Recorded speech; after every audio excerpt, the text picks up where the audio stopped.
Imagina la escena. Una persona llega a casa, aparca su coche en la plaza que tiene alquilada y justo en ese momento una teja se desprende del tejado del edificio y le abolla el capó. Un desastre. Ahora mismo esa persona tiene dos problemas legales sobre la mesa, aunque no lo parezca. Por un lado, un daño accidental, la teja. Por otro, una relación contractual, el alquiler de la plaza. Ambos generan consecuencias legales, pero ¿son lo mismo para un juez? La respuesta es un no rotundo, y en esa diferencia se esconde una de las distinciones más cruciales de todo el derecho. Hoy vamos a meternos en faena con esto, guiados por un ensayo de derecho colombiano que analiza la diferencia entre hecho jurídico y acto jurídico. Y el objetivo no es dar una clase teórica, sino entender por qué esta distinción es el arma secreta de un buen abogado. El texto lo resume en una idea potentísima. El derecho a veces se nos activa por algo que pasa y otras veces lo diseñamos nosotros con nuestra voluntad. Exacto. Y esa idea de activar frente a diseñar es la clave de todo. No es una simple etiqueta académica. Confundir una cosa con la otra es como ir a un juicio por un accidente de tráfico con las reglas de un divorcio. El fracaso está casi garantizado. Entender esto determina qué pides, cómo lo pruebas y qué puede decidir el juez. Las consecuencias son, enormemente prácticas. Pues vamos a ello. Empecemos por la categoría más grande, la que lo abarca todo. En nuestro ejemplo, la teja que cae. Eso es un hecho jurídico, ¿verdad? Correcto. Un hecho jurídico es cualquier suceso de la naturaleza o de una persona que ocurre en el mundo y al que la ley, de forma automática, le conecta una consecuencia. Lo fundamental aquí es que la intención de la persona es irrelevante para que se produzca ese efecto legal. La ley no te pregunta si querías que la teja cayera y causara un daño. Simplemente constata que ha ocurrido y activa la obligación de reparar. Los ejemplos que da el ensayo son muy claros. El nacimiento de una persona crea derechos, su muerte los extingue. El paso del tiempo puede hacer que una deuda prescriba. Nadie busca intencionadamente que el paso del tiempo elimine su deuda. Simplemente ocurre y la ley actúa. Precisamente. Los efectos vienen dados por la ley, lo que los juristas llaman ex lege. Y aquí el texto introduce una subdivisión interesante. Hay hechos naturales, como una inundación que destruye una cosecha, donde no hay intervención humana. Y luego están los hechos humanos, que es donde la cosa se pone más sutil. Son acciones de personas, pero sin la intención de producir el resultado legal que se genera. El ejemplo clásico es causar un daño por negligencia. Un momento, ahí me surge una duda. El ensayo dice que en el hecho humano no hay intención, como en la negligencia. Pero ser negligente, ser descuidado, ¿no implica ya un pequeño acto de voluntad? ¿La voluntad de no ser lo suficientemente cuidadoso? ¿Dónde se traza exactamente la línea? Es una pregunta excelente, porque apunta al corazón del asunto. La clave está en la finalidad. En la negligencia, la persona no busca el resultado final. Si un cirujano se deja una gasa dentro de un paciente por un despiste, no lo hace con la intención de causar un daño y tener que pagar una indemnización. Su acción es voluntaria, nadie le obliga a operar, pero el resultado jurídico, la obligación de indemnizar, no es el fin que él buscaba. Es un efecto que la ley le impone como castigo a su falta de cuidado. Es un hecho humano involuntario en sus consecuencias. Vale, creo que lo pilló. La clave no es la acción en sí, sino el propósito de esa acción. Si tropiezo y rompo un jarrón en una tienda, es un hecho. Si lo rompo a propósito para intentar estafar al seguro, ahí ya estamos hablando de otra cosa. Exactamente. Y esa otra cosa es el acto jurídico. Volviendo a nuestro ejemplo inicial, el acto jurídico es el contrato de alquiler de la plaza de garaje. El ensayo lo define como una manifestación de voluntad, consciente y deliberada, hecha con el propósito específico de crear, modificar o extinguir derechos y obligaciones. Aquí la voluntad no es un elemento ausente o secundario, es el motor, la causa y el fin de todo. Como firmar una hipoteca, hacer un testamento o comprar unas acciones. En todos esos casos, la persona ejecuta una acción precisamente porque quiere conseguir el resultado legal que esa acción conlleva. Quiere ser dueña de la casa, quiere que sus bienes se repartan de una forma concreta. Eso es. Aquí es donde entra en juego el gran principio de la autonomía de la voluntad, que la Constitución colombiana, como muchas otras, reconoce. Es la capacidad que nos da el sistema para ser pequeños legisladores de nuestra propia vida, para crear nuestras propias reglas y obligaciones a través de pactos. En el hecho jurídico, la ley reacciona. En el acto jurídico, la ley nos da las herramientas para que nosotros actuemos y creemos derecho. De acuerdo. La diferencia entre el suceso accidental y el contrato deliberado parece clara.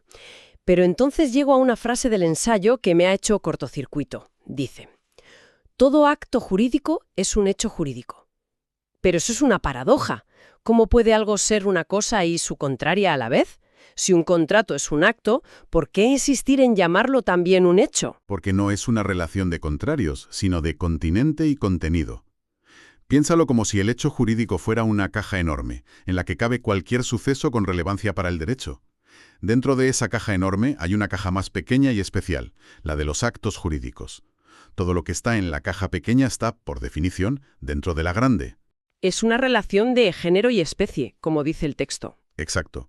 Un contrato de alquiler es un hecho, en el sentido de que es un evento que sucede en el mundo real. Dos personas se reúnen, firman un papel, intercambian llaves. Es un suceso observable. Pero es un acto porque su esencia, su poder para crear obligaciones, no viene del suceso físico de firmar, sino de la voluntad consciente que hay detrás de esa firma. La diferencia no es de naturaleza, sino de función. Entender esta jerarquía evita muchos líos conceptuales. Un acto es, sencillamente, un tipo muy especial de hecho humano voluntario. Vale, entiendo la arquitectura teórica. Pero volvamos a la práctica, a nuestro pobre inquilino con el coche abollado y un contrato de alquiler en la mano. Si yo fuera su abogada, ¿en qué me cambia la vida saber todo esto? ¿Cómo se traduce en una estrategia para ir a juicio? Te lo cambia todo. Es la primera decisión estratégica que tienes que tomar, y el ensayo destaca 3 áreas fundamentales donde el camino se bifurca por completo. La primera, la responsabilidad. No es simplemente alguien tiene que pagar. Contractual. Es decir, una responsabilidad que nace fuera de cualquier contrato previo. El incumplimiento de una obligación del contrato de alquiler, en cambio, generaría una responsabilidad contractual. Y esto no es un matiz. Los plazos para reclamar son distintos, las reglas sobre quién tiene que probar qué son distintas y a veces hasta las indemnizaciones que se pueden pedir son diferentes. Si como abogado enfocas el caso de la teja con las reglas de la responsabilidad contractual, el juez te puede tumbar el caso por un error de base. O sea, para la teja, el abogado tiene un camino legal, el de los accidentes, y para un posible incumplimiento del contrato tiene otro completamente distinto, y no puede mezclarlos. Eso nos lleva a la segunda área, la prueba. Por supuesto. ¿Cómo pruebas un hecho y cómo pruebas un acto? Para el hecho de la teja, te valdrá casi cualquier cosa. Fotos del coche abollado, testigos que oyeron el golpe, un informe pericial que diga que el tejado estaba en mal estado, incluso un parte meteorológico que demuestre que hacía mucho viento. La prueba es libre. Pero con el contrato, la cosa cambia. Radicalmente. Un acto jurídico, como la compraventa de un piso, exige por ley una formalidad muy concreta, la escritura pública. Si no la tienes, a efectos legales, es como si no tuvieras nada. Con el contrato de alquiler, el documento firmado es la prueba reina. Los emails que se cruzaron para negociar una cláusula pueden servir para interpretarlo, pero el acto en sí está cristalizado en ese documento. Probar que la teja cayó es objetivo. Probar qué querían decir realmente dos personas en una cláusula ambigua de un contrato es un mundo aparte. La carga de la prueba cambia por completo. Y esto me lleva al papel del juez, que supongo que es la tercera gran diferencia. Su trabajo no puede ser el mismo ante un hecho que ante un acto. Es que es la noche y el día. Ante el hecho jurídico, la teja, el juez actúa como un árbitro que consulta un libro de reglas. Constata el hecho, sí, la teja cayó y causó este daño, y aplica la consecuencia que la ley prevé para ello. Su trabajo es de calificación y aplicación. Sin embargo, cuando analiza el acto jurídico, el contrato, el juez se convierte en una especie de intérprete, casi de psicólogo. Su misión es desentrañar la voluntad real de las partes. ¿Qué querían acordar realmente? ¿Es válida esa voluntad? ¿Fue libre y consciente? Y ahí es donde puede entrar la zona gris que comentábamos.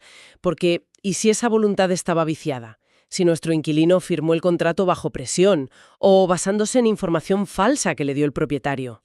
La ley, ex lege, vuelve a intervenir para proteger a la parte débil. Puede anular el contrato o una cláusula abusiva.